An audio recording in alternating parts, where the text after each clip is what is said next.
своей дальнейшей работе планирую работать напрямую с главами, и в том числе с вами, для того, чтобы Северокавказский федеральный округ в целом выделялся тем, что мы будем делать все для того, чтобы люди жили лучше, чтобы уровень жизни людей повышался.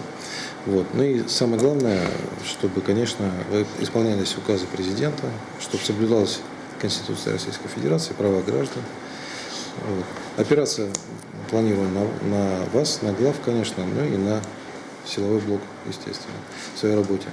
Ну, планирую в том числе встречаться и с представителями конфессий, потому что особенностью округа является то, что большое количество конфессий, большое количество людей и в исламе, и большое количество в христианстве, поэтому и многоконфессиональность характерна для всех республик.